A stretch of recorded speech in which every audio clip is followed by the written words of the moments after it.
The political earthquakes in Europe continue to rumble, this time in Italy and Spain. As William Brangham reports, it is a mixed bag with the rise of both populist and centrist leaders. Nearly 3 months of post-election turmoil ended today in Italy with a quiet swearing in as Western Europe's first populist government took power. The new premier, Giuseppe Conte, is a little-known law professor and political novice. The real power may lie with his deputies. We say that Italians come first, then the rest of the world. One of the deputy premiers, Matteo Salvini, heads the anti-immigrant League Party and favors quitting the Eurozone.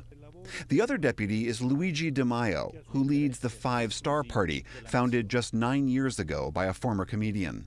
Their election victory was fueled by a sluggish Italian economy, anger at the EU over austerity measures, and an influx of migrants. Some Italians today said they're wary of their new government's ability to lead. I'll give them the benefit of the doubt, but some of the ministers worry me. I think they are a bit embarrassing. While others expressed optimism at the shakeup. I'm very happy because I'm excited to see them making the attempt.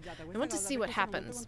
Today's events came after Italy's president, Sergio Mattarella, had vetoed Eurosceptic Paolo Savona to be economic minister earlier this week. That touched off a new crisis and talk of new elections that shook world financial markets. Even with the crisis now past, European Union leaders say they fear the new Italian government could be a disruptive force. But today, they cautiously sent congratulations, including a spokesperson for EU President Jean-Claude Juncker. President Juncker is committed to work with the new Italian government to tackle the many common challenges that Italy and Europe are facing, from trade to migration and many more. Meanwhile, in Spain, more political upheaval today. Cheers rang out inside Parliament after lawmakers voted to oust Conservative Prime Minister Mariano Rajoy.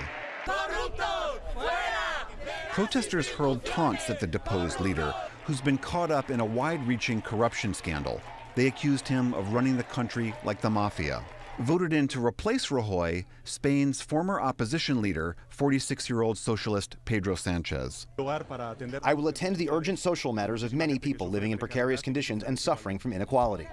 Sanchez's sudden rise is a rare success for a center-left party in recent European politics, but he now leads a minority government that's likely to face challenges to its hold on power. We explore these political shifts now with Heather Conley. She studies Europe and European politics for the Center for Strategic and International Studies. Welcome to the NewsHour. Thank you.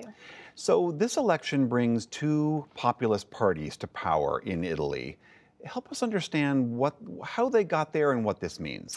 Well, this was an election. The last time the Italian people went to the polls was 2011. So this was a pent-up expression of frustration with economic growth. It's been very anemic, rising migration, and just frustration with the elite. So you had the League, previously known as the Northern League, which was a very xenophobic far-right group based in northern Italy, and the populist Five Star movement, which was more of a southern Italian-based group that looked more at the center-left, more populist, more fiscally spending for those groups. And so these two unlikely parties eventually came together, and now we have a very populist, I would argue, very xenophobic government platform that is going to be quite a handful for the European Union in the days and weeks to come. Before we get to their concerns about the EU, let's talk a little bit about this, the migration into Italy. Explain why that's such a difficult issue for the Italians. Well, I think it's a difficult issue for European countries. It's a difficult issue for the United States. I mean, it comes through several ways. Obviously, the instability from the Arab Spring, North Africa, the Sahel, the Middle East, Syria, has caused people to flee their homes, some for economic reasons, some for conflict, environment, climate issues. And unfortunately, being in Southern Europe, whether you're Greece, you're Italy, even Spain, you are the first port of entry for those migrants seeking safety and a better way of life.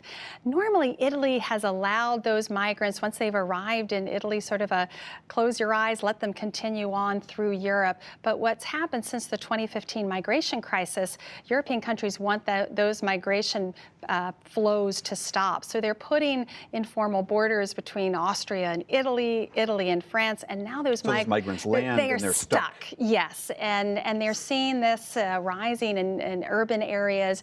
Many Italians associate more crime and lawlessness with this rising migrant population, and it just builds on the frustration of the economics, the migration. It's really becoming an existential challenge for many Europeans that see a shrinking demographic, these incredible winds of change, of globalism and social change, and now you put a migration challenge, and it's the straw that broke the camel's back. Now they're really angry. They want to see dramatic change, and the new Interior Minister, Matteo Salvini, the head of the League, has said that he will expel immediately 500,000 migrants from Italy. So we could see some pretty bold action really at the beginning of this new Italian government. This was also a vote against the EU and the rule from Brussels, as the Italians see it. What is their concern, and does this make you worried about the larger European Union project as a whole? So I think when things have gone well for the European project, national leaders have accepted that as their success. When things haven't been going well, boy, it is so easy to blame this large, bureaucratic, very far away distance Brussels. There's always someone to blame. And that's, I think, where we see this frustration. You can blame immigrants. You can blame the European Union. You can blame your political leaders. But it's really hard to look at yourself and say, we have got to change. We have to reform. We can't continue to do what we've been doing. It's not working. So Brussels has become this, in some ways, faceless bureaucracy that's so easy to blame.